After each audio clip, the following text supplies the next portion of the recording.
Sedia dalam nama saya cakapnya, ini sudah posisi yang dia yang mau bagi sido, aku sudah mau lagi itu macamnya. Siapa yang ada di jalan ni, nasi lain sih cuma kilo aja. Yang sekarang ini mana sana longji, yang sekarang ini dia ni,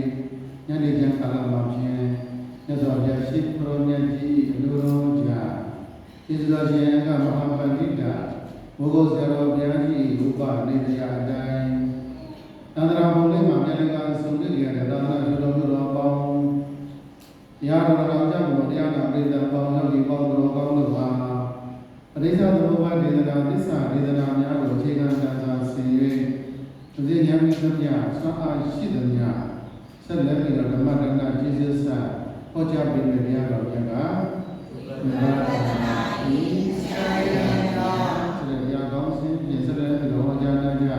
Tinju jam pada jam apa? Dia orang yang ada wajah belajar ini.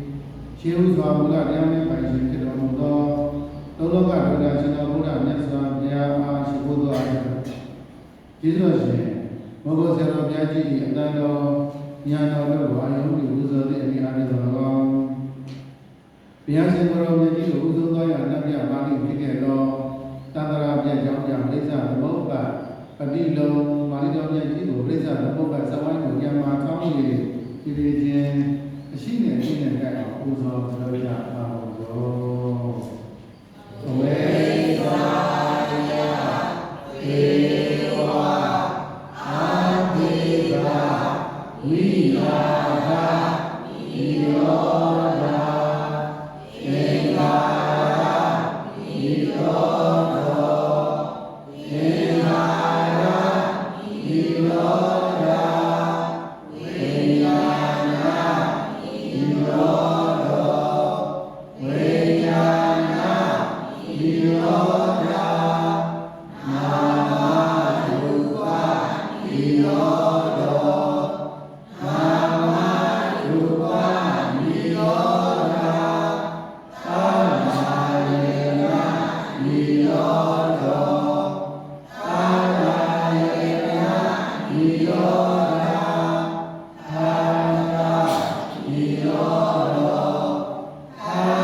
လမ်းမလို့သုံးလိုက်ရင်သူ့ရဲ့စัจ jin မှာတွေ့ပြီး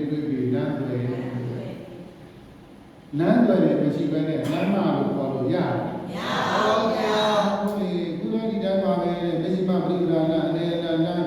ဝိပဿနာလမ်းကိုတဲ့တို့တွေချက်ချင်းနဲ့ငြိမ်ငြိမ်တက်လို့ရလားမရပါဘူးဗျာမရလို့ခုချိန်ဒီတရားတွေတော့အားထုတ်ရတာနဲ့မတရားမှမရသေးဘူးဘုရားပရိမညာသကာမိမညာနာဂမိမညာရတ္တမညာနေမရသေးဘူးလမ်းတော်ကိုမရောက်သေးဘူးဆိုရင်တို့ဘယ်မှာရှိသေးလဲလမ်းတော်ကိုမရှိသေးအဲ့လမ်းတော်တွေကလည်းဝိပဿနာရဲ့အချမ်းရံနေတယ်လို့တို့တွေးပြီးနိုင်ရတယ်ဥပမာပေါ်လေတို့တွေကနိဗ္ဗာန်ဆိုတဲ့ပြောင်းစမ်းကိုသွားချင်ရင်ဒီမဂ္ဂင်လမ်းပေါ်ကိုတက်ကိုတက်ရမယ်မဂ္ဂင်လမ်းပေါ်ကိုမတက်ဖဲနဲ့နိဗ္ဗာန်ရောက်လို့ထုံးတာရှိပါဘူးဗျာအဲ့တော့မစ္စည်းမပြိပ္ပာလလေလမဂ္ဂင်လမ်းပေါ်ကိုတက်မှနိဗ္ဗာန်ရောက်တယ်ဆိုတော့ဟောပြန်တွေးကြည့်လိုက်တော့ဒါဆိုရင်မဂ္ဂင်လမ်းပေါ်ကိုတက်တယ်မလိုက်ပေါ့ရပါမလားမရပါဘူးမရဘူးလို့မလိုက်ဘာဖြစ်လို့လဲလမ်းတွေလေးရှိသေးတယ်ဘုရားကပြောခဲ့ဘူးလေလောကီစာမျိုးဘဲတို့ဟာနေသူတယောက်ခေသူတယောက်အမှပေးသူတယောက်လို့ဝေပြန်စာနာမှုရှိတယ်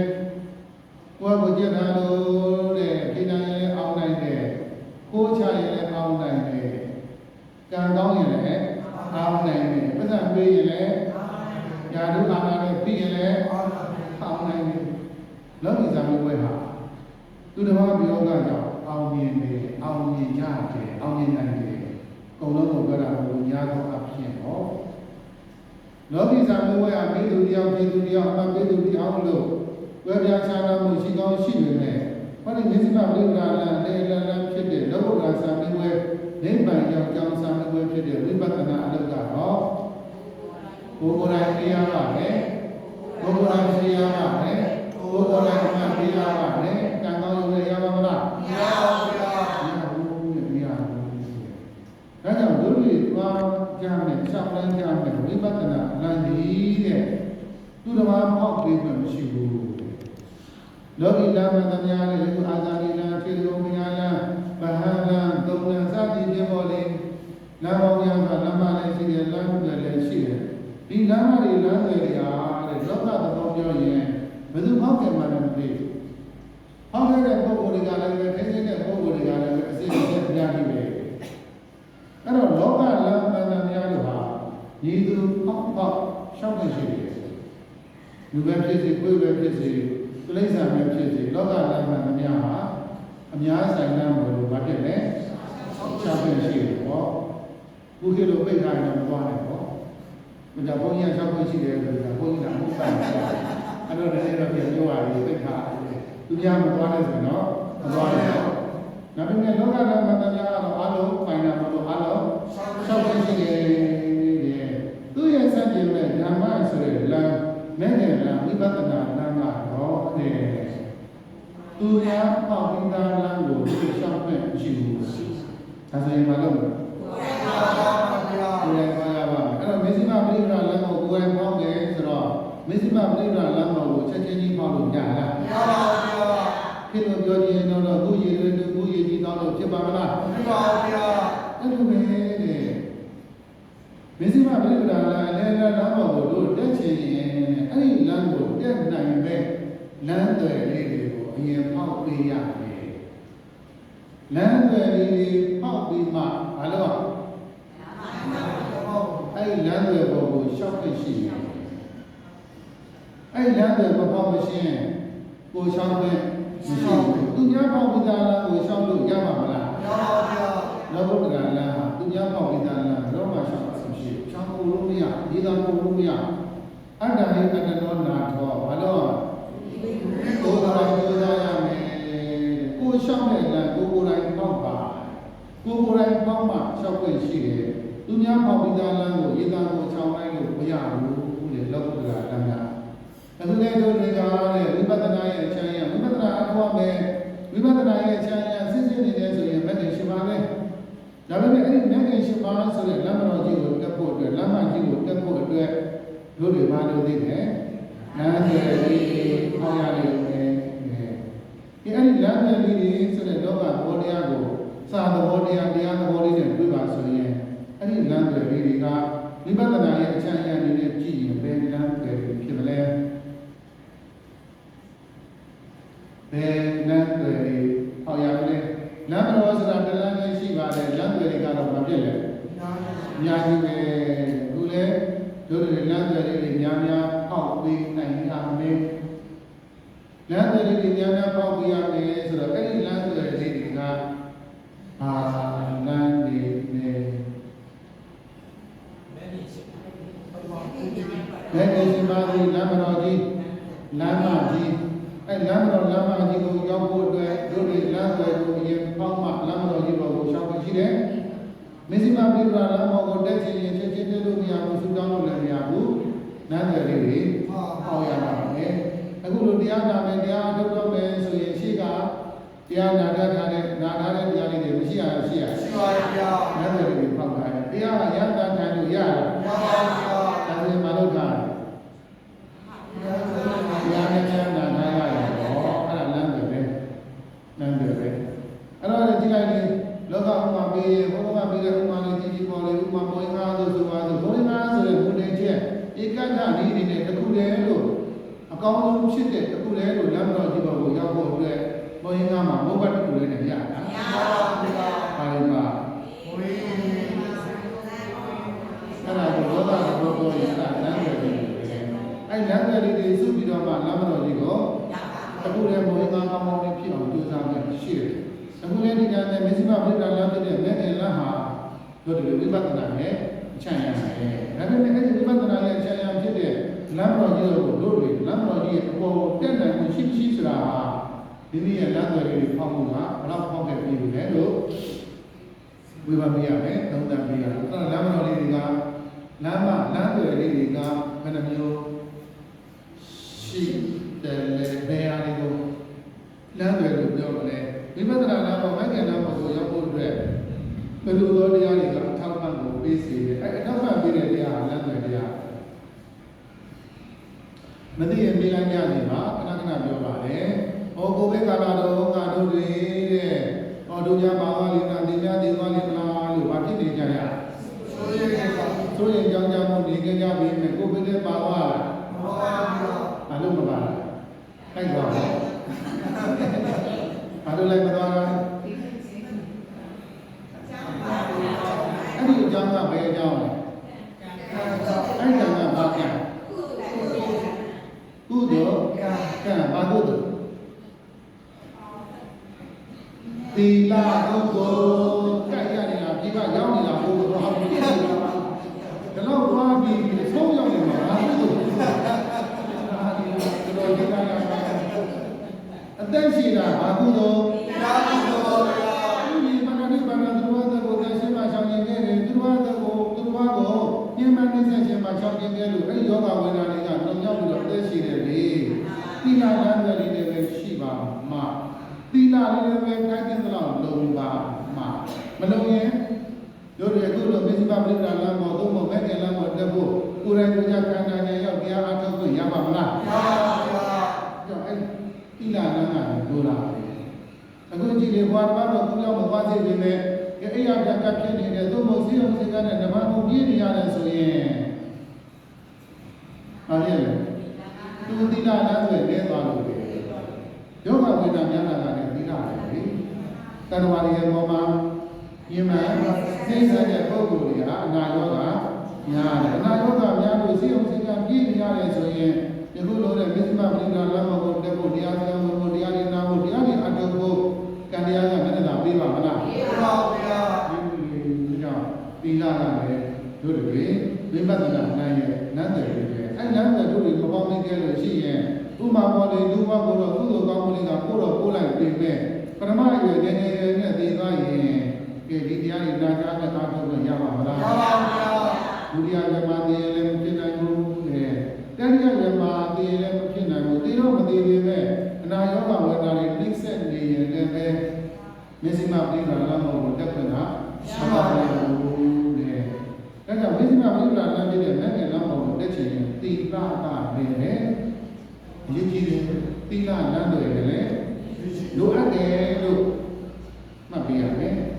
အဲ့သီလလမ်းတွေဒီမှာမပေါက်ခဲ့ရင်အသက်ကရှိတဲ့လောက်လည်းမရှိ နာယောဂလည်းကိစ္စတော့မတင်ဘူးဆိုရင်တို့တွေအတွက်တဲ့ဟောဒီပြည့်စုံလို့ဒီထားခဲ့တဲ့သာသနာတို့အတွက်ဖြစ်နိုင်မှာမလားဖြစ်ပါပါဘုရားအခုတော့ဒီလာလေးနဲ့တော့ဒီလောက်လုံနာဖို့တို့ပရိယပฏิပတ်သာသနာတရားကိုထိုင်ရောက်ခဲ့မရဘူးလားမှန်ပါဗျာအဲ့ဒါဒီကအနတ်တွေအကျင့်တွေအဲ့တော့သီလဆိုတဲ့တရားဟာတို့ဒီဘဝထဲမှာမေဇိမပရိပ္ပလမ်းပေါ်ကိုမတက်ခင်မှာသီလကြီးအရင်မကြိုးစားတဲ့လားကြိုးစားတယ်မှန်ပါဗျာကြိုးစားတဲ့ကြိုးစားတဲ့လို့ပြောကြတော့လည်းပဲဉာဏ်ရှိကိုတော့ပြန်ပြီးဟောကြားထားခဲ့တဲ့မဲ့တယ်ကိုတဲ့အနိကသုံးဖို့စုပြလိုက်တော့နံပါတ်1ဘာလို့ဆိုသီလပါဒီ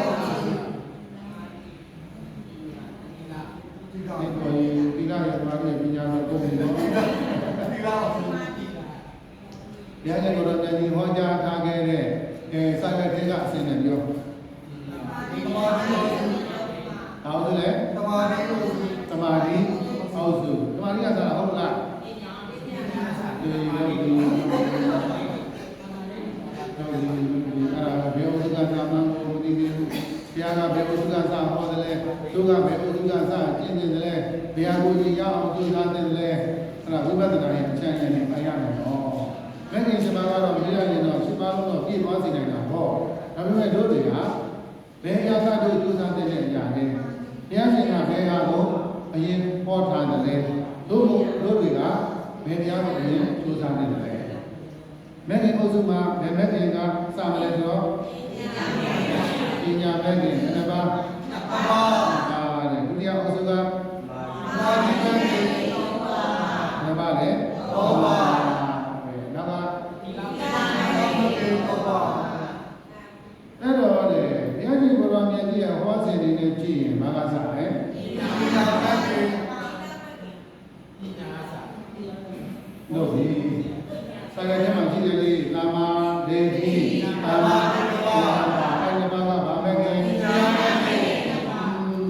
ဟောစဉ်ဆိုရင်စာရထဲမှာဒီစောင်းထဲမှာဒီရှိကြတယ်ဒီဟောစဉ်ရှိတယ်ဘုရားကပြောခဲ့ပြီလားခဏခဏလည်းဟောတယ်ဟောစဉ်ဆိုတဲ့ဘုရားဆိုတဲ့နှုတ်တော်ကထုတ်ပေါ်တဲ့အစဉ်ကတစ်ခုနောက်တစ်မျိုးတန်တဝါတို့ရဲ့ဖြစ်တဲ့ဖြစ်စဉ်ကတစ်မျိုးတစ်ခုနောက်တစ်မျိုးတို့တွေရဲ့ဝိပဿနာအလုံးလုံးနဲ့ကျင့်နေတာတစ်ခုလို့မလားအဲ့ဒီအစဉ်သုံးမျိုးကိုပွဲမှာမိမိကဝိပဿနာရဲ့အချမ်းအယံကိုဘယ်ဟာစပြီးကြိုးစားတယ်လဲကြိုးစားတဲ့အခါမှာဝိပဿနာဟောအမြင့်ဆုံးရောက်သေးတယ်ဆောတော့ကလမ်းတွေနဲ့တွားတဲ့တယ်လို့တို့တွေဒီနေရာမှာရှင်းပြပြီးတော့ကြားခြင်းနဲ့ကြားခြင်းတဲ့အခါကျတော့ဘုရားရှင်ကိုယ်တော်မြတ်ဆွေးရဲ့ဟောစဉ်ကတော့ပညာမဲ့ပညာပြီးတော့သမာဓိမဲ့ပြီးတော့သီလမဲ့ကနောက်ဆုံးမှာဘာလို့နောက်ဆုံးမှာထားတာလဲ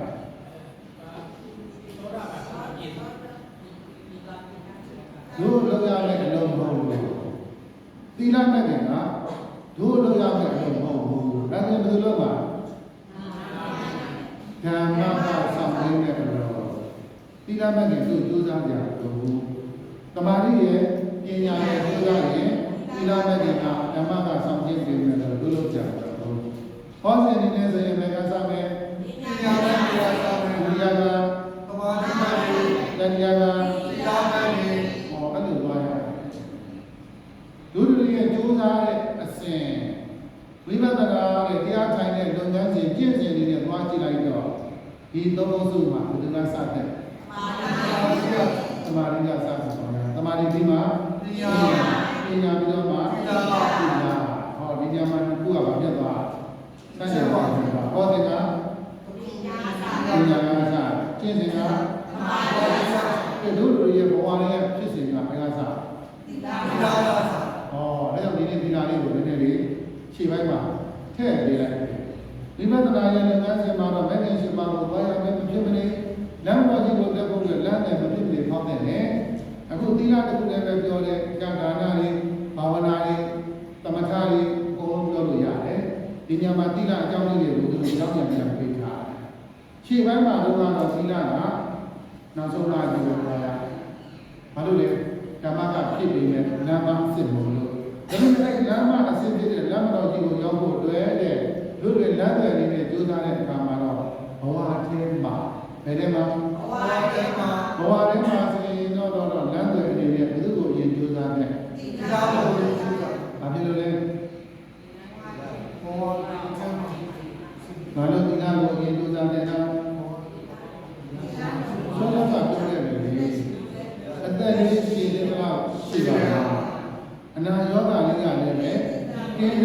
ကဲမှာအတန်လေးရှိတဲ့တော့မရှိရင်လည်းအဲ့ဒီပုဂ္ဂိုလ်လူ့ဘဝရတာလည်းကဘုရားဘာသာပြရတာလည်းကဒုလဘတွေအကုန်လုံးလဲတာဒုလဘတရားများများနဲ့အကုန်လဲပါဟောအတန်လေးတော့ရှိတယ်ဒါရောဂါတွေများနေလို့ကျေစေးစားလိုက်ဆရာမပြလိုက်ဒီနာယောဂအတွက်ပဲသောကမိဒီဝါတွေများပြီးတော့အနာယောဂအတွက်ပဲအချိန်လေးကုန်နေရရင်လည်းပဲအဲ့ဒီပုဂ္ဂိုလ်တဲ့မဲ့ငယ်လမ်းပေါ်ကိုတက်ခွင့်ရှိသလားရှိပါဘူးဗျာရှိဘူးလေဒါကြောင့်တို့တွေဘဝလေးအနေနဲ့ဘဝပြိဿသမုပ္ပါအနေနဲ့သို့မဟုတ်လမ်းတွေအနေနဲ့တို့တွေဒီမဲ့ငယ်အုပ်စုတွေကဘယ်အုပ်စုကိုရွေးတယ်လဲဆိုရင်ဒီနာအုပ်စုကိုရွေးပါပါဠိဘာသာတဲ့ဗါတဲ့လေဘုရားရဲ့တရားကျမ်းမှာရှောင်းအောင်မယ်ရှောင်းမှဘာဖြစ်မလဲအသက်ရှိမှမလုပ်ရမလဲတရားလုပ်ရမယ်ငယ်ငယ်တုန်းကလည်းတရားနဲ့စိတ်ဝင်စားခဲ့ပါဘူးလူလပိုင်းမှာလည်းစိတ်ဝင်စားခဲ့ပါဘူးအခုအသက်လေးကြီးလာတော့မှပဲစိတ်ဝင်စားတာဘာလို့အသက်ကြီးမှစိတ်ဝင်စားတာလဲဒီလိုပြကြတယ်တာဝေကရလာတော့တာဝေကဘယ်မှာကြည့်လို့ရတဲ့တဲ့ဒီပေါ်လေးပြည်ပြန်ကြည့်ကိုယ်ကလည်းဒီညဟာပဲကြည့်ပြည်ပြန်ကြည့်တဲ့ဘုရားကဘုရားကဒီကတော့စမိုင်းလေးကိုလည်းထည့်ပြီးစမိုင်းလေးလွတ်ပြနေ။ဒါကြောင့်တတ္တဝါတွေကအိုပနာမခန္ဓာကိုယ်ကြီးကိုမပိုင်ဘူးမဆိုင်ဘူးလို့သိတာမြင်တာကလေးဘဝတော့မသိတော့မစင်ကြင်ပြဘူး။လူလာပိုင်းတွေရောက်တော့မစင်ကြင်ပြဘူးဘာလို့လဲလို့လို့ရဦးရဲဆိုတဲ့အရေးကြောင့်ပြခဲ့တယ်လူပြိုနေတဲ့အချိန်ကိုပြိုတိုးတက်နေတဲ့အချိန်ဦးရဲဆိုတာကိုနဲ့တော့မဆိုင်ဘူးထင်ရတယ်ဒါကြောင့်လူတွေလူလာပိုင်းတွေတော့အသက်ကြီးတဲ့ဘိုးဘွားတွေမနေ့တော့ကောင်းတယ်ညနေကျကျိုးကောင်းသောဘုရားလဲနေရင်ဘုရားမယာများတာမနေ့တော့အကောင်းဘူးတော့မကောင်းတော့သူပြောခဲ့ကြသူဘွားကိုကြည့်လာတော့နေ့တွေတော့မဆောင်တော့မနေ့ကလေးပဲကိုကောင်းလိုက်မကောင်းလိုက်ဖြစ်လာပြီအဲ့လိုလေခန္ဓာကပြတာမြန်နေလေဘုရားကလူကြီးတွေကကြက်မာရေးကောင်းတယ်ကြလို့ကြတော့ကြက်မာရေးဘွားပြလိုက်တရားပြလိုက်နဲ့ပါထီးလေးနေရမပြီးတော့ဘာဖြစ်လို့လဲဒီကအားနေလို့ဒီကအားနေလို့ဘုရားကအသက်ရှင်ကြတဲ့အနာရောပညာနဲ့ဆံနေတဲ့မကြည့်ကြဘူး၊ပွားနေတဲ့မကြိုးကြဘူးတို့ကြတော့အတက်ကဘာမှမရှိသေးဘူးကောင်းလာတဲ့ကပြုပြီးသွားတာလေကလေးဘွားပြန်သွားကလေးဘွားသွားမရှိတော့ဒီကကြည့်တော့ဘုရားကလေးဘွားစပြီးတော့သွားတာဘယ်လိုသွားလဲဒီဘက်တော့သွားတယ်ကိုကြည့်လာတော့လေ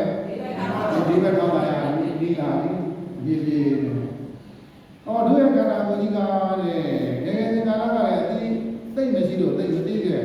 လူလာပိုင်းကျတော့လည်းခန္ဓာကိုယ်ပူဇော်မှုတွေများနေတော့အကောင်းပြီးတော့ကိုယ့်ရဲ့ခန္ဓာကိုယ်ကကိုယ့်လိုကိုလိုက်တယ်တရားပြီးတော့တရားလုံးစားလည်းဘာမှမဖြစ်ဘူးတဏှိကုန်အိတ်လည်းဘာမှမဖြစ်ဘူးတဲ့ဘာဖြစ်လို့လဲတန်မာနေတယ်တန်မာနေတဲ့ချိန်ကျတော့ကိုယ်ချင်းဆိုတဲ့သဘောတရားမြင်လားမြင်ဘူးလေအသက်အရွယ်တွေရလာတော့ခန္ဓာကိုယ်ကြီးရဲ့ကိုယ်ချင်းသဘောတရားနာကျင်သဘောတရားတွေဘာဖြစ်လာမြင်လာတော့မှဒီတရားလေးတွေဘာဖြစ်လာစိတ်ဝင်စားလာတယ်ဗျာအသက်အရွယ်လေးတွေရလာတော့မှဒီတရားလေးတွေကတို့အတွက်စိတ်ဝင်စားနေရှိတယ်။ဒါကြောင့်အသက်လေးကလည်းရှည်တင်သလားရှည်ပါပါပရမယမသိသွားရင်လည်းတရားရဖို့မလွယ်ပါဘူး။ဒုတိယယမလည်းပဲတရားမရနိုင်ပါဘူးတဲ့တတိယရွယ်ထိရောက်တဲ့သလားရောက်ပါမှတရားအထုတ်ဝင်တဲ့ရှင်ရဲ့စိတ်လေးရှိပါမှတရားလည်းပဲအထုတ်ပါမှာတဲ့အဲ့တော့တို့ရဲ့သူပုဇ္ဇဘာမှာအသက်ရှင်တဲ့လောက်ရှိရတာကိုကအတိတ်ကဘယ်လားဆိုပေါက်ခဲ့တဲ့ဒီလားအဲကြောင့်သီလလိုလိုပါလေသီလကစောင့်ဖို့စောင့်ရှောက်ဒါကြောင့်လည်းဘုရားရှင်ကိုယ်တော်မြတ်ကြီးကမဟာမသောသီလကိုဘယ်လိုပြောထားဘယ်လိုဆောင်နေကြတာဘာလို့ဆိုသာဝတ္ထမေကဲ့သို့လုံခြုံအောင်အမြဲတမ်းတို့တွေကာမဝဋ္ဌာနဲ့ပစိုးတမိတ်မပါပဲနဲ့သွားလို့ရလားမရပါဘူးအဲ့လိုပါပဲနဲ့ငါးပါးသီလကိုအမြဲတမ်းလုံခြုံအောင်ကျင့်တာပြရလုံခြုံအောင်စောင့်သိကြရမယ်တဲ့အဲ့ဒီလိုတို့တွေရဲ့ဘဝရဲ့အနေနဲ့ဆိုရင် ဟောဒီမဂ္ဂင်7ပါးအကျင့်တွေကသီလမဂ္ဂင်ကိုရင်တရားနဲ့သို့မဟုတ်သီလမဂ္ဂင်ဆိုရင်မြင့်တယ်မှားတယ်လို့ပြောချင်ရင်သီလစောင့်ရှောက်ပေးရမယ်။ဘာသီလလဲဆိုတော့ဝါရိတသီလဟိုမဂ္ဂင်သီလကျတော့မဂ္ဂင်သီလကျတော့ဘယ်လိုပြောမလဲ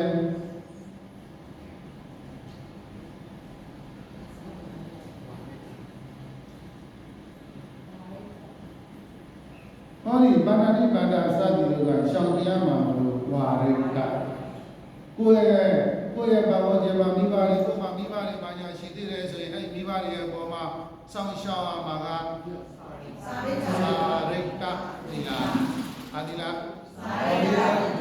မဂ္ဂင်သီလကျတော့ဝါရိတဘယ်လိုလဲမဂ္ဂင်သီလဝါရိတကိုဘိုးချုပ်ပြကုန်ပါဘောမဂ္ဂင်ဒီမဂ္ဂင်မှာရှောင်မနိုင်ရင်တော့တွားရောနိဗ္ဗာန်ရောက်မှာမဟုတ်တော့ဝါရိတဆိုတာဘာလို့ကမလဲရှောင်ရမယ်ဝါရိတကဘာလို့ကမလဲရှောင်ရမယ်စာရိတကဆော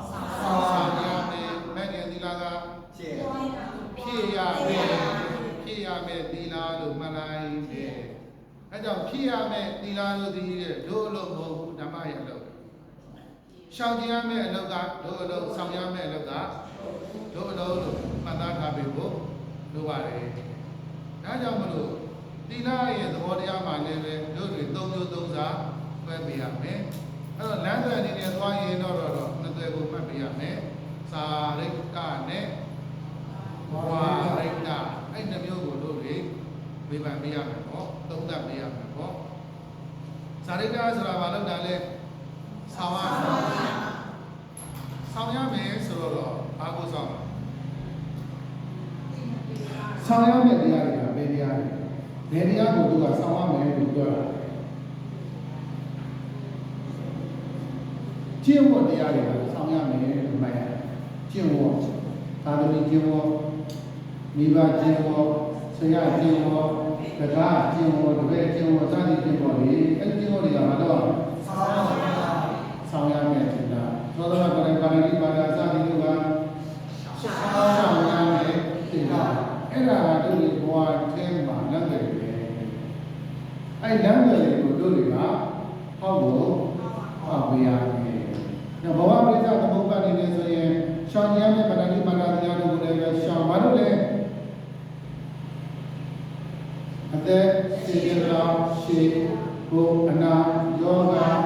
ကဲတဲ့လားဒီဟိုတဲ့ဘယ်လိုလားဘုရားဘယ်တော့ကာမိတုပိစ္ဆာနာရဲ့အာရိဒနာကနဲ့ကြည့်မယ်ဆိုရင်စီးပွားလေးလေရှိတဲ့လားရှိဖို့ကာမိတုပိစ္ဆာနာကနဲ့ပြောမယ်ဆိုရင်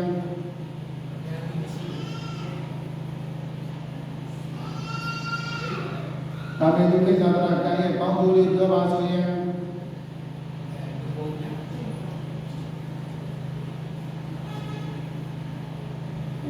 ဒီဘက်ကလည်းဆရာကလည်းပြည့်ပြည့်နဲ့ပြင်ရမှာအခုတော့ပြည့်ပြည့်နဲ့ထည့်နေတော့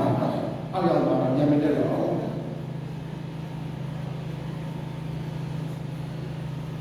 ကာမတုမိစ္ဆရာကလည်းကောင်းလို့မရှိဘူး။မရှိတော့လေ။ဟောစေတော့စေသားနေရတယ်။အားရတဲ့ချိန်မှာလေဟောရှင်ပြရဲ့ကာမတုမိစ္ဆရာကရှောင်းနေတာမကောင်းဘူးလောက်တာများကောင်းနေတာရှိနေလား။အဲ့လိုတော့လုပ်ပါနဲ့လေ။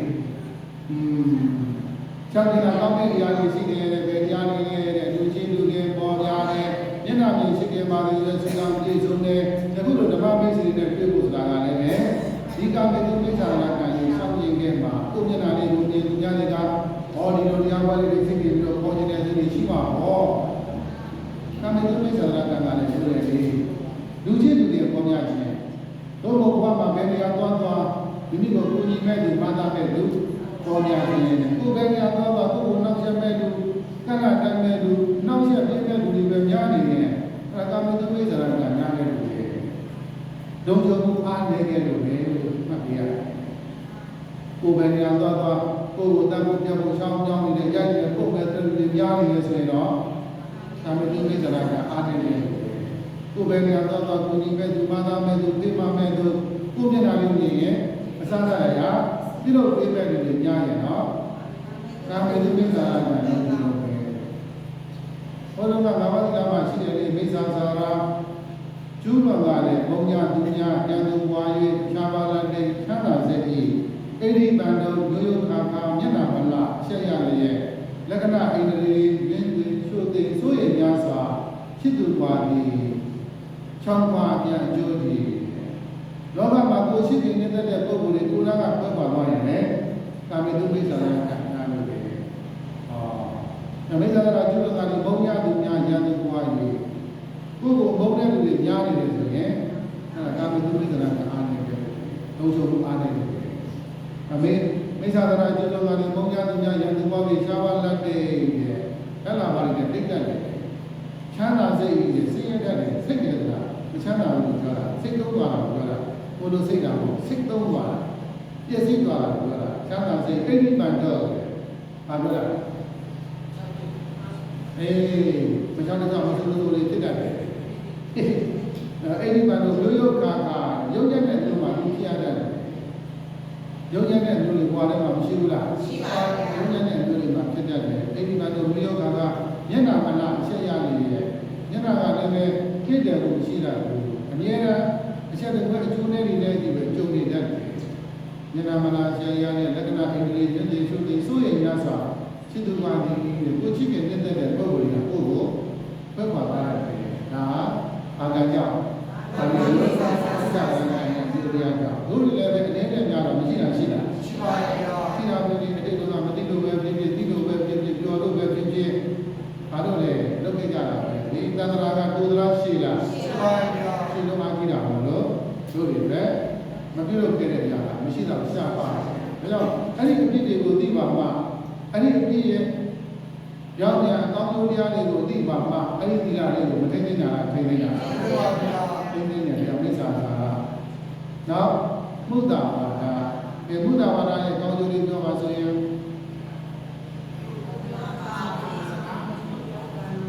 အမြဲတမ်း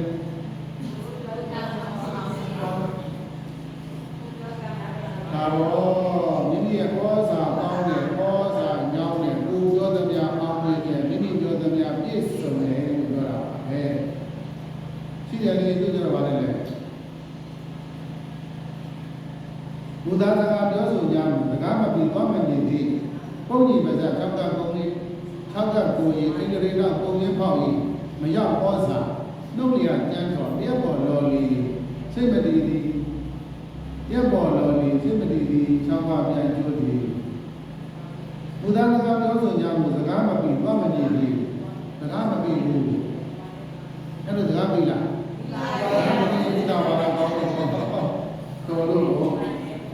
ဒီလိုအပ်တဲ့စကားမပြီးရင်ဘူးဘယ်နေရာမပြီးလဲဆိုတော့ဟာကိုရာပြစ္ဆတာချစ်ဆိုတဲ့စကားလုံးကြားရင်မပြီးဘူးဒါတော့လို့အာတို့လို့ကြားနေတော့လာပဲလေသူတို့ကြီးကတော့စင်ကြီးလို့ပဲတော့ပြီးပြီးလိုရည်ပြီးတာပဲမပြီးဘူးလေဟောဓမ္မတို့ဘာလို့ပဲကြတော့လေမပြီးဘူးလေဘာမပြီးလဲဆိုတော့ဘယ်တော့မပြီးတာတာနဲ့မပြီးဘူး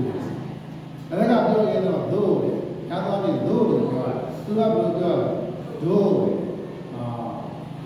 အဲ့တော့စာလေးဒီသားစာလေးပါလေးဒို့လေဒီကမှတာလုံးနဲ့ကြောင်းနဲ့ဒို့လို့ရတယ်ကဒို့ရေးတာရေးတာလည်းကအစကလည်းကဒါပေမဲ့ဘာလို့တော့တည်တယ်သူ့လိုရေးတာဒါပေမဲ့သူကအတန်လာကိုပါဒို့လေတိတ်ရှိရပါတော့ကျတော့တိတ်ရှိရပါအတော်လုံးပဲဒါပေမဲ့သူ့အနဲ့ကတော့စစ်ပြေးတယ်အဲ့လိုဘာသာပြန်ပြေးကြတယ်အတော်ကြီးတယ်သူကအဲ့ဒီကတာဝန်ကိုလည်းတာနဲ့ဘယ်ဘူးဒီလိုဘယ်ဘူးဆိုရင်လည်းပါဠိစာပေလေးဆိုရင်လည်းဒီကလေ့ကျင့်မလာရင်ဘယ်ဘူးလို့ပါလို့အဲကြောင့်ဒီလိုပုဂ္ဂိုလ်တွေကြတော့စကားမပြီးဘူးလေဒါကလည်းဒီဒီလိုရဲ့လောကရှင်ကြီးရဲ့သဘောပေါ့တချို့ကျတော့လုံးလုံးကိုမပြီးတာရှိသေးတယ်ပမာဆိုရင်ပမာလို့ကိုမပြီးတာရှိသေးတယ်ဒါကြောင့်စကားမပြီးသွားမကြည့်သေးတယ်ကိုယ်တော်လေးကိုမှန်တဲ့ကြီးကြုံကြတယ်ပေါ့ခါတော်လေးပြောကြည့်ရတာမကြည့်ရင်ဘုရားဘာလို့ပြောတာလို့အဲ့ဒါအပြေပဲစကားမပြီးသွားမကြည့်သေးပုံကြီးပါစားဘယ်ကအမြဲတမ်းမကောင်းတဲ့အရာတွေထွက်နေကြတယ်သူ့လောက်တန်ရှင်းမရဘူးဒီလိုဟုတ်လို့ကဒီဘုရားဘုရားဒီမှာသွားပြီးတော့တရားထိုင်တော့ဒီလိုဘာတရားလို့ရှိတဲ့ပေါ်လေးတရားထိုင်အဲ့တော့80ပေါ်လေးတရားထိုင်တရားထိုင်တော့ တော်ကပြောခဲ့တဲ့စကားလေးကြားဖို့လေလူစောနန်းနဲ့လူစောနန်းနဲ့ဟောလူပါလို့လူစောနန်းလို့ဘာစောနန်းရမှာလဲပြောခဲ့တယ်ဒါပေမဲ့မဟုတ်ဘူးလေအဲလူစောနန်းကကိုယ်သက်သက်ရှိသေးတာသူ့ရဲ့ခန္ဓာကိုယ်ကအဲအနာကြီးကိုထွက်နေတယ်ဘလောက်ရေချိုးချိုးဘလောက်ရေကိုးဆိုးဆိုးသူ့နာကပြုတ်ဖို့မပြုတ်ဘူးတန်ခါတော့ပါအကြီးပိုင်းပဲတော်ကြီးကြတယ်မှာတို့တော့15နှစ်အနည်းဆုံးကြီးတယ်အဲ့ဒါကသူ့နာကဘာမှမနေနိုင်အခုကနောက်ဆုံးတော့တလားတွေတော့ပြည့်ရခါကျတော့သူ့ကိုတသက်ကိုထားရတယ်ဘုရားရှိတော်လည်းဘုန်းကြီးနဲ့ဆင်ပြေကြကြတော့ကြောင်းနဲ့ဆင်ပြေနောက်ဆုံးဆောင်ဟုတ်သွားတော့ပါသူ့ဘွဲတွေကအကုန်လုံးဆွေးနွေးပြီးတော့သူ့ဘော်တယ်လည်းသွားနိုင်နေရဘာလို့လဲလူစောနိုင်အနတ်လူစောနိုင်အာနာကြီးမကိုမသိဘူးသူ့နိုင်သူ့ဘက်ခံတယ်ဟောခန္ဓာကိုယ်ကအနတ်မကောင်းတာလေမတတ်တယ်လို့ပြောတာပါပဲဒီမချိုးလာတော့ချိုးတယ်အမွေးနဲ့ကလည်းဒိန်းတာကြာဘူးသူ့ရဲ့ဘူရင်အနတ်ကိုကပြောမယ်ဆိုရင်မခံတာလည်းအနတ်ခံတာလည်းအနတ်ပေါ့ဒါကြောင့်အနတ်ကြီးရှိတယ်ပေါ့လေဦးဇင်းအဲ့တော့တုတ်တယ်လို့ပြောတယ်အဲ့တော့ဗာလေဥဒါကပြောသူကြောင့်ဒါကမပြီးတော့မကြီးဘုန်းကြီးမက6ဘက်ကိုကြီးတဲ့ကိုကြီးကိုသွေးတွေလည်းပဲအလားပါတတ်ဘူး6ဘက်ကိုကြီးဒီတော့ဘုန်းကြီးမောင်ကြီးမရောက်ဩဇာနှုတ်ရကြမ်းထော်လျက်ပေါ်တော်ဒီစိတ်မတည်ဘူး6ဘက်ပြန်ကျိုးတယ်သူ့ရဲ့ကောင်းတဲ့ဒုညရပါတယ်ဩဇာမရောက်ဘူးတဲ့ကိုပြောသမျှဆိုတော့ညာအောင်တယ်လောကမှာဒီလေခဏခဏပြောတယ်ဥပမာပဲပြန်ပြောသာသမီတွေပြောများလို့တော့ပွားတယ်မိဘတွေရဲ့တဏ္ဍာမှာဒေါသတွေဖြစ်ပြီးတော့ကြံနေခဲ့တယ်လောကကံနဲ့လည်းကြည့်ရင်ဩတာရိကိုဆိုတာပဲမိဘတွေကိုကြားနာဖို့ဟောမိဘတွေကြားမှာတော့သူတို့ကောင်းစေခြင်းလို့ဘာဖြစ်လဲပြောတာဆိုတာဒါပေမဲ့သာသမီတွေကလက်မခံတော့သာသမီတွေတော်တော်မှတ်တဲ့သာသမီတွေပဲဟောမိဘမေတ္တာတွေကကြီးမားလိုက်တာပြောများဆိုများတော့သိစင်ရဲ့ကိုယ်စင်ရဲ့ဖြစ်ကြရတယ်လို့လောကကံနဲ့လုံးနဲ့ကြည့်လို့ပြောလို့ရကောင်းရပေမဲ့ဉာဏ်နဲ့လုံးနဲ့ကြည့်ရင်ကိုဉာဏ်နဲ့လို့ကိုသုံးမကြခဲ့လို့ဘယ်ဒီလာပြတ်ခဲ့လို့ဘုရားကိုဝိဒါနဲ့သာသမီကတော့မှကိုယ်စကားနားမထောင်တာအဲ့ဒါဘုရားကြောင့်ပဲဒါကြောင့်ဘုရားပြောလို့ရှိရင်တဲ့မိမိပြောစကားဆိုတာမအောင်မြင်တဲ့ဘူးအောင်မြင်တာဘုရားကြောင့်ပဲဒါဆိုရင်တို့လူဘုရားမရှောင်တဲ့ဘူးလားဓမ္မဘဝမှာသိချမ်းတာပါဟောလောကကတော့သာသမီအဖြစ်ပြောပြီးမှဓမ္မကတော့မိဘရဲ့ဖြစ်တယ်အတိတ်ကဘယ်လမ်းကိုအားနေခဲ့တယ်ဒီလမ်းကိုအားနေခဲ့တယ်လမ်းကိုပေါက်တာအားနေခဲ့လို့ပဲသူရာမီရရဲ့ဒီရဲ့တဲ့ကဲဒီရဲ့တော့ရင်ဘယ်လိုပြည့်လဲကဲကြောင်းကြောင်းပြောတော့တော့ရင်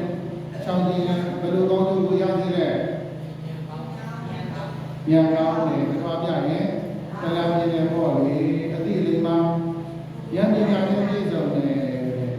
ဒီကောင်းတဲ့တမတနာရေမမသိပြည့်မေယူ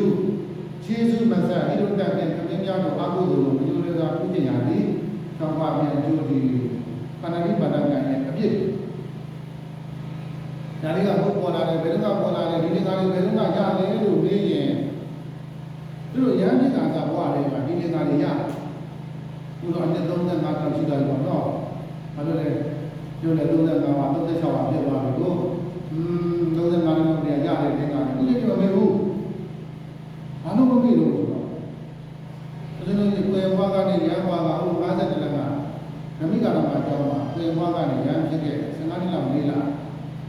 အဲဓမိကတော့အကြောင်းဆရာတော်ကြားကြီးကစောစာမောစာတွေပြည့်ပြီးဆိုရင်သူတို့အများအားပါလိုက်ရတယ်ပေါ့လိုက်တဲ့အခါမှာတဲ့တရားဟောမယ်ဆိုရင်ဆရာတော်ဘုရားကြီးကမဘာသီလအပြည့်လင်္ကာလေးတွေစပြီးဆိုရင်ကျုပ်တို့အိတ်လို့လားဒါတော့ရှေ့မှာခြားတော့ပြီးတော့နဘူးကြီးပြန်တော့ဘောဘောနဲ့အိတ်တော့လည်းဘာလို့လဲရှိမာနမိပတ်သုဒ္ဓတကသွားပြီးညကနေသုဒ္ဓနာတွေပဲသူတို့ကပြင်းအဲ့တော့အဲ့ဆရာတော်ဘုရားကြီးကတော့သုဒ္ဓတွေအပြည့်လိုက်ရင်းနဲ့အဲ့ဒီအိမ်ရင်းနဲ့ရတာဘလောက်များတယ်လဲမမေးနဲ့မကြက်ဘူးလားဒီတိုင်းဘောရဘာဖြစ်လို့လဲကျွန်တော်ဘုဂုတ်တရားလို့ကဘုဂုတ်တရားပဲမှာဟောနောက်ဆုံးယုံနာတိတကဘာသိစားဆိုရင်ငွားကြတော့တော့သိပြီးတယ်ဘာလို့လဲဘုဂုတ်တရားသိတော့မယ်ခဏခဏကြားနေတာသူတို့ဒီနေကလည်းအခုပြောဖို့စီစဉ်မရှိဘူးပေါ်လာတော့ပြောတယ်ရာသိတယ်ကြာမယ်ညာထဲမှာဟောတာကြားလာပြီ ပြန်တွေ့တယ်တော့မဲ့ဟုတ်သေးတယ်ဟာဘာလို့လဲဒီနေ့ကသူတို့စောက်ခဲလည်းမကြက်ကြရဘူးတင်လည်းမတင်ကြရဒါပေမဲ့50တန်းဆရာတော်ကြားကြီးကဘယ်စိုးစားပဲဖြစ်ဖြစ်ငါးပါးသီလတော်ပါတယ်ငါးပါးသီလနဲ့များဟောတဲ့တရဏဂုံဘုရားဟောတယ်အဲ့ဒါကြောင့်ငါးပါးသီလရဲ့အကျိုးအပြည့်တွေကခုချိန်ကြီးရနေတော့လေဆရာတော်ကြားကြီးကဒီနေ့တရားဟောကြပါလို့ဆိုတော့ဘာသာဒီပတ်သက်တဲ့ကချိုးတဲ့အိမ်မှာဟောကြရုံနဲ့အာရီယိုရွေးလင်းနေဝဲဘေးကိုကြောက်တဲ့အသက်ခံရနာများနဲ့ချွေရပြည့်တဲ့အသက်တို့တဲ့ပညာစွာဒီချောင်းပါပြန်ကျိုးပြီးဆိုရင်ဟောပြီးဆရာပြည့်စင်လာမယ်အာရီဘာသာနဲ့အာရီနာရွလိုက်ရှင်းလိုက်အဘိဓုရွလိုက်ရှင်းလိုက်ဘုဒ္ဓဝါဒရွလိုက်ရှင်းလိုက်သုရမေယရွလိုက်ရှင်းလိုက်ဒီဝါဒနာယူတယ်အဲ့တော့ကျွတ်မှာကရတဲ့ပုဂ္ဂိုလ်တော်တရားတွေဘာမှဘာသာမပါဘူးဆိုတော့ဘုန်းကြီးမန္တလေးပါဆိုရင်ဒီသွားပါလိမ့်ပါဆိုကြတော့လို့ဘုန်းကြီးပြင်ပြီးအိမ်တော်လာပဲအဲ့ဒီရင်းတဲ့ကိုအိုင်ဒီယာရတယ်မတော့ကြာများများဟောတယ်ဒီနေ့အခုချိန်ကြီးကျေးဇူးတင်တော့ဆရာသမားတို့အဲ့တော့ဦးဇင်းတို့ရဟန်းပါလေးရင်းကားဝါရတော့ဆုံးမှာကရှင်များရဲ့ရဟန်းပါဒီကားဝါရပြီးတယ်တရားတွေပါလေဘောပါလားဟောလည်းမဟောကြည့်ဘူးဟောလည်းမဟောတတ်ဘူးဘာလို့လဲကိုယ့်ရှိဆရာတော်ဘာတွေဟောတာကိုယ်မှတရားမဟောဘူးလားကိုတိလာတော့ကောင်းကောင်းမပြေဘူးဟောတတ်ဘူးဟောရှင်များရဲ့ဟောလေးချင်းမှာဘောတဲ့ဒါလို့ရှင်များကတပါးလည်းပြမလို့ရတယ်ရှင်များကတရားမဟောတတ်ဘူးဆိုဘယ်လိုလုပ်လဲဟောပြီးရင်တော့ဖြစ်တဲ့တရားဖြစ်ခြင်းဖြစ်မှာပေါ့အဲဒါရှင်များကတပါးလည်းပြမယ်ပြမို့သူကတရားဟောတဲ့ကျွန်တော်တို့သင်ဆုံးကကျွန်တော်တို့ဘုန်းကြီးတရားဟောတာဟုတ်တာပြမပြတဲ့တပါးလည်းကြွားတာပဲရောက်ပြီးတော့စေနိုင်လောက်ကရောက်လိုက်တာစေနိုင်လောက်ကမြင်ပြီးတော့ဟိုစကားလေးပြောဒီစကားလေးပြောတယ်အဲ့တရားစကားလေးရောက်သွားတယ်ဘယ်စကားရောက်သွားလဲဆိုတော့မာနတိပါဒသူကအသက်ကိုချင်းရွှေချင်းပေါ်တယ်ဘုသူချင်းတကယ်ပဲဒီသွားတာဘာကြောင့်ပြောရင်ကနေပြီးတော့ဒီကဒီတင်္ဂါလေးတွေရတယ်ပြောပြဆိုပြစေနိုင်လောက်ကပြတာ7ပွဲတဲ့အချိန်တရားမဟောသေးဘူးဒီကလည်းမပြရတယ်စကားပြောနေတာ7ပွဲသွားမလေးရဲ့ရှင်များရဲ့တရားတော်ဟောတာတဲ့7တောင်ပွဲဘူးရဲ့စောစားပြီးတော့ပတ်သက်ပြီးတော့ပြန်လာသင်မရှိတော့ဘူးလေနောက်တစ်နေ့ကြွားအောင်ညကြွားဟောရှင်ဒီကပါဠိပါဒဆိုတော့နည်းနည်းလေးထားပြီးသွားပြီဟောနောက်တစ်နေ့ကျတော့အာရိယနာဟောအဲ့ဒီဘုံနဲ့တလာရင်ကြည့်တာဟာပတ်သက်ပြီးပြန်ရှင်များကြွားတာပဲငါဘုကပိုင်တာဟုတ်အဲ့ဒီငါဘုကိုတရား9ရက်ဟောပြီးတော့ပတ်သက်9ရက်ယူလိုက်တာဆုံး9ရက်စားခဲ့ရတယ်အဲ့လိုကြည့်တာငါးပါးသီလကအကျယ်ချဲ့ဟောရင်တော့ဟောလို့ခေါ်တာပဲဒါကြောင့်သူတို့ဉာဏ်တရားတွေမှာဆိုရင်ငါးပါးသီလကိုတော်တော်လေးဟောခဲ့ငါးပါးသီလကိုဘယ်လိုနာမည်ပေးတယ်ဆိုသူရဲ့စัจ jin မှာပေးတယ်ဘယ်လိုပေးလဲသီလရဲ့စัจ jin မှာပေးရငါးပါးသီလနားလည်းနားတော့ဆိုရရှိတော်တော်များတရားလည်းဒီလိုဟောတာအဲ့ဒီအားကိုဟောတာဘယ်လိုဟောတာလဲဆိုတော့တွေ့ကြည့်ပါစัจ jin မှာလည်းသူတဲ့နေရာမှာဒါနနဲ့သီလနဲ့ကျိုးတယ်ရှိတာပါပဲ။ငါးပါးသီလဒီနဲ့ဥစ္စာပေမှာဥစ္စာရဲ့စာပေမှာရှိတယ်။ဘယ်လိုပြောတာလဲလို့ပြောရင်တဲ့မဟာဒါနဘာဒါနရိုးရိုးဒါနမဟုတ်ဘူးလေကြီးကျယ်သောဒါနဒီငါးပါးသောဘုရားဘာသာရဲ့အခြေခံကြတဲ့ငါးပါးသောသီလကိုစောင့်သိလိုက်တာဒီပြင်မဟာဒါနကြီးကျယ်သောအတူတူပေးတာပြီးတယ်။အဲကြောင့်ဘုရားစာပေမှာဆိုရတယ်မဟာဒါနငါးသီလဒါနကိုမပြုတတ်ရင်တို့ဘုဒါမှမိမိတို့ရဲ့ပတ်စံပူဇော်ဒါနတွေဘာမှမရှိဘူးဆိုရင်နဲ့ငါးပါးသီလတော့လောအောင်ပေးလိုက်ပါဒါဆိုရင်ကြီးကျယ်သောအမှုကိုပေးသရရတယ်ဥပမာပါဠိပါဒသူဘာတဲ့တိုင်ရင်ဘာဒါနအဲ့ဒီလိုမျိုးပြောလေဟမ်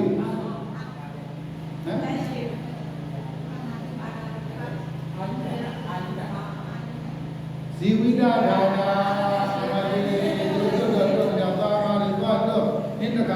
စေကာတော့ဒီတခါတော့ကြာမှာစေကာတော့ကြာလောက်နေတာပဲဘာလို့မှမသိဘူးအဲ့ဒါသီလဒါနလေသူတို့ကအသက်စေစီနေတယ်လေသူတို့ကကိုမသားဖဲနဲ့ရှောင်ကျင်လိုက်ရင်သီလဒါနကုသိုလ်ရတာဟောနောက်တစ်ခုပြောတော့ဘာဝနာကုသိုလ်တွေနဲ့ပြောတော့ဟောဒီနာညာဇောင်းပြတာတရားဘာဝနာတရားဘယ်နှပါးရှိလဲ၄ပါးအဲ့ဒီမှာပြည့်စုံတယ်လေစိတ်ဓာတ်သူတို့ပေါ်မှာစိတ်ဓာတ်ထားနိုင်တယ်သူတို့တာတတ္တဝါတွေရဲ့ပေါ်မှာထားနိုင်တယ်မုဒိတာသူတို့သက်ရှင်တာကိုဝမ်းမြောက်တယ်ဥပ္ပခါသူတို့ပေါ်မှာမနာတဲ့စိတ်တွေဘာမှမရှိဘူးဟောဓမ္မဝိရတရားနဲ့ပြည့်စုံတယ်ဟ ပါဠိမှာတတ်တာအဲ့ဒါဒါသူတော်သာမကိုရင်သူတော်ကချမ်းသာတာပေါ့သူတော်ကမပြည့်စည်သူတော်ကချမ်းသာရင်ကိုလည်းချမ်းသာတယ်ဒီကရောက်တာပဲကာမေတုပိသကာရဒီအရာတိုင်းဘုဒ္ဓဘာသာသူသားကြောင့်လည်းဘူးဆိုရင်ကိုလည်းဒီမကံအောင်သူများလည်းချမ်းသာတယ်ကိုလည်းချမ်းသာတယ်ကာမေတုပိသကာရအတူတူပဲသူတော်နေနေတာအတူတူပဲလေဒါနငါမျိုးလို့ပြောထားတယ်အဲ့တော့မဟာဒါနငါးသီလလို့စပြီးလားဆိုထားတယ်အဲ့တော့တို့ဘွားလေးဒီနေ့ဆိုရင်မဲ့ခင်ဆိုတဲ့ဟောဒီမေဇိမဗုဒ္ဓလာဘကိုတက်ခင်တို့တွေရဲ့ဘဝလေးဒီနေ့ဆိုရင်ဘုရားစတဲ့သီလကစတဲ့အဲဒီသီလတွေကလည်းသာရိကသီလဝါရိကသီလဆောင်ရမယ့်သီလကိုလည်းပဲဆောင်ပါတယ်ဆောင်ရမယ့်သီလတွေကဘာလဲဆိုတော့ကိုယ်မှာမိမရှိနေရင်သာသမီကျေဝတွေနဲ့ပြည့်စုံအောင်လို့ဆိုတာအဲ့ဒါဆောင်ရမယ့်သီလလမ်းပေါက်နေတာပဲလို့ပြောပြတာဒီတော့ကိုယ်မွေးနေ့လေးရှိတယ်ဟောမွေးနေ့ဆိုရင်ဆရာတော်သားတော်တွေတော့တူတယ်တဲ့ကိုယ့်ရဲ့အဖေဖေတော့မကြောက်ဘူးတဲ့ဘာလို့လဲညံ့ဖြစ်တာဒါပြက်ပါသီလပြက်တယ်ဘာသီလပြက်တယ်ဆောင်ရမယ့်စာရိတ္တသီလပြက်တယ်တဲ့ဒါကြောင့်သူဆရာတော်တွေကတော်တော်လေးနာနာလေးဟောပေးထားတယ်ဘယ်လိုဟောပေးထားလဲတန်ခါတော်ရှင်မြတ်တွေဘယ်လိုလဲကုသိုလ်ပြလာပဲရှိတယ်တတိပညာရှိနေတဲ့မိဘတွေကိုဘယ်လိုပြုစုနိုင်ရမယ်ပြီးကနိုင်ရတာနဲ့မပြုလုပ်ဘူးဆိုရင်အပြစ်ဖြစ်တယ်တန်ခါတော်ကဘယ်လိုရင်ကုသိုလ်ပြလာပဲရှိတယ်အပြစ်မဖြစ်ဘူးမိဘတွေတော့အပြစ်ဖြစ်တယ်လို့သိပြီးနိုင်ရဘာသီလအတွက်စာရိတ္တသီလအတွက်အဲ့တော့မဲ့ပြင်သီလမှာတော့သီလကနောက်ဆုံးမှရှိတယ်မတ္တမသီလစရင်လည်းလူနောက်ဆုံးမှာပဲပညာကစရင်လည်းလူနောက်ဆုံးမှာပဲသူကဘာလို့နောက်ဆုံးရှိတာလဲဖြည့်ကျင်ရမယ်သီလမို့လို့တဲ့ဘာသီလမို့လို့ဖြည့်ကျင်ရမယ်ဖြည့်ပြီးမဲ့သီလမဲ့တဲ့သီလကနောက်ဆုံးမှာထားရပြီလေဘဝတည်းနေနေဆိုရင်တော့အဲ့ဒီလားကအရှင်ဆုံးဖြည့်ပေးရတယ်ဖြည့်မှသာလေအဲ့ဒီလမ်းတွေလေးပေါက်မှသာလေအသက်ရှင်နေလောက်ရှိနေအနာရောဂါကျင်းတဲ့လားကျင်းတဲ့လူချင်းလူတွေနဲ့ဟောများတယ်စီဝါဥစ္စာတွေလည်းရှိတဲ့လားရှိနေစီဝါဥစ္စာတွေမှာရှိတဲ့လားမရှိရင်အစဉ်ပြေပါမလားပြေပါဘူးဘယ်လိုမပြေတာလဲစားရမှာမရှိရင်ရှားရမယ်လေရောက်ကြကြောင်မရှိဘူးလေတတိလုံးမှာတတိစားရမယ်ကွာနေကြကမရှိစားကြကလက်တီးဆိုရင်အဲ့ဒီပုဂ္ဂိုလ်တွေအခုလိုတရားတွေအားထုတ်လို့ရပါမလားဟောတရားသက်သက်ပြီးတော့စီဝါရှာနေတဲ့ပုဂ္ဂိုလ်ကြည့်လိုက်တဲ့အခါကျတော့အာသီလတွေပြတ်သွားရှောင်းနေရမယ်သီလတွေရှောင်းနေနိုင်ဘူးတဲ့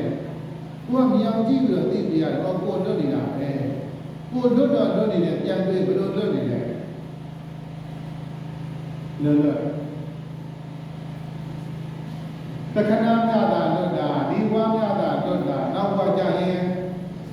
မဲမစိမ့်တယ်လည်းဖြစ်နိုင်သေးတယ်တန်ခါဖြစ်မတွေ့နဲ့တော့တန်ခါဖြစ်မတွေ့နဲ့နောက်ဘွားအယက်သမားလည်းဖြစ်နိုင်တယ်အခုဘွားလေးပဲနည်းနည်းလွတ်တာအရင်ဘွားကဘာတွေများအယက်သမားတွေများတယ်ဘာဖြစ်လို့လဲမှတ်တယ်မှာမကောင်းဘူးလေတော့ပြောင်းမှတ်ပြီဟာအယက်သမားတွေကြည့်တယ်အရင်ကပိုးတဲ့တော့ပိုးကြခဲ့တာကြည့်တယ်အခုမှကံကောင်းလို့လွတ်တာဒီဘွားမှာလည်းတုတ်တယ်ပဲနောက်ဘက်ကြတယ်ကိုယ်ညာကိုညာကိုယ်ပဲကိုယ်ဖက်ပြီးတော့ဝေးလာတာကြောက်ရတယ်ပလင်းကံပြီးတော့ဝေးလာတာလည်းကြောက်ရတယ်ဘာလို့လဲဒီကပလင်းတဲ့ကိုဘယ်ကလေးပြည့်ပြည့်တောက်ကြပြီးမိမပြီးတောက်ကြတာပဲဒီဘွားကမတရားလို့ဒီလိုနောက်ဘက်ပြန်ရောက်လာရင်ဖြစ်အောင်ပါနေကြတယ်နော်သာသာပြုပြုတွေးပါနဲ့ဟောသူများတွေကြည့်လိုက်တော့သူများသက်သက်စားပြီးတော့ဘွားကိုဒီနောက်နေရတဲ့ဝမ်းဖြစ်နေရတယ်တင်ညာပြီးတော့အများကြီးပေါ်နေပြီးတော့မယ်ဆိုရင်အဲ့ဒါတွေဘွားကတို့လွတ်နေတယ်ဘယ်လိုလွတ်နေလဲတခဏမြတာပဲအဲ့တော့တခဏမြတာတို့ဘာလို့တင်လဲဘာလို့တင်လဲအပီလို့အောင်စူးစမ်းနေတယ်အားတဲ့ပြောတွေးပြီးဟောတခဏတခါငါပြန်ရောက်ဦးမှာလားဟိုပြန်ရောက်မဲ့ပြီးတော့မတူဘူးလုပ်ပြမယ်ဆိုပြီးတော့ညာတွေးနေလားအပြီးတော့စူးစမ်းပြီးရှိနေတဲ့ကျိုးလဲစူးစမ်းနေတယ်ဘုရားတက္ကသနဲ့စူးစမ်းရင်လုံးဝမလွတ်မှာလားလွတ်မှာလားလွတ်တယ်လို့သိပြလိုက်ရတယ်ဒါကြောင့်လက်ငယ်နဲ့ဘယ်နှပါရှိရှင်းပါလားသုစုဘယ်နှစုရှိသုစုရှိတယ်ဘုရားရှင်ဘောရတာက ပညာရဲ့ဓမ္မပါဠိနဲ့ပါဠိရေးကြီးဘာသာဒုတိယကဘာလို့ဆိုပါဠိနဲ့ဓမ္မအာရဏပါဠိ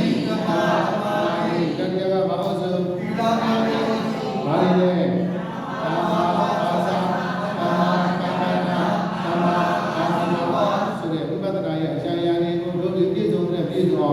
ကျိုးစားပါလားကျိုးစားပါလားကျိုးစားပြီးပါလို့သံဃာလူတိုင်းတို့ရဲ့ခြင်းစိတ်စိတ်တွေကြောင့်အာရုံတွေကောင်းကြပါဘူးသာဓုသာဓုသာဓုဒီလူသားတွေလည်းအာရဏကုသိုလ်တွေယနေ့ကုသိုလ်ကလည်းနားနဲ့ကုသိုလ်တွေဝေယဝဇကုသိုလ်တွေပြုစုတာမှများတော့လူသားလည်းကုသိုလ်ကောင်းမှုစုလို့မိမိတို့ကျေကိုယ်ဆောင်တဲ့အိမ်ဆောင်တဲ့အိမ်ဆောင်တဲ့လူတို့ကဘုန်းကြီးကိုဆောင်ကြနေတဲ့နတ်ပြည်မှာကောင်းတဲ့အသာကားလို့သုံးတဲ့လူသားအားလုံးတို့အားမြတ်မျိုးကိုကြည့်ကြမှာဖြစ်ပါတယ်မြတ်မျိုးကိုကြည့်ကြဒီဒီကနာသုံးပါအမှုတော်တော်ကြပါလို့ဆိုဒီမာယာဓမ္မာနုဓမ္မပฏิပတ်တိယဩရံမုဇေမိဒီမာယာဓမ္မာနုဓမ္မပฏิပတ်တိယဓမ္မမုဇေမိဒီမာယာဓမ္မာနုဓမ္မပฏิပတ်တိယဓမ္မမုဇေမိဒီမာယာဓမ္မာနုဓမ္မပฏิပတ်တိယသောဘုရားတရားဘုရားအယောပိသောဒီယခြင်းများပฏิပတ်ဖြင့်ဟုတ်တယ်မြတ်စွာဘုရားကိုကုသေမိကုသောပါတိစီကာဒီမာယာဓမ္မာနုဓမ္မပฏิပတ်တိယသောဘုရားတရားဘုရားအယောပိသောဒီယခြင်းများပฏิပတ်ဖြင့်ဓမ္မတရားတော်မြတ်ကိုကုသေမိကုသောပါတိစေကာဒီမာယာဓမ္မာနုဓမ္မပฏิပတ်တိယသောဘုရားတရားဘုရားအယောပိသောဒီယခြင်းများပฏิပတ်ဖြင့်သံဃာသံဃာတော်မြတ်တော်ကိုကုသေမိကုသောပါတိစေကာယေယေအဘုဒ္ဓံသောတောတသုပြုလောပါတော်ပတ်တော်ဒါနကုသိုလ်သီလကုသိုလ်ဘာဝနာကုသိုလ်အစာစီသောအထုထုသောကုသိုလ်တို့၏အဘောပါကကိုစေစေဘဝယခုဘဝသောစကြကုန်သောအမိအပအဘောဘဝဆရာဓမ္မအစာသား၏အာလုံးသောပုဂ္ဂိုလ်သားတို့အားမြတ်ဒေဝိကာကုန်၏အမြတ်ရာဇာ၍ကိုယ်စိတ်နှပြချမ်းသာချမ်းသာကြသည်ဖြစ်ကြပါစေကုန်သောကုသိုလ်အမြတ်အမြတ်အမြတ်ပြုတော်မူကြပါမို့သောသာဓု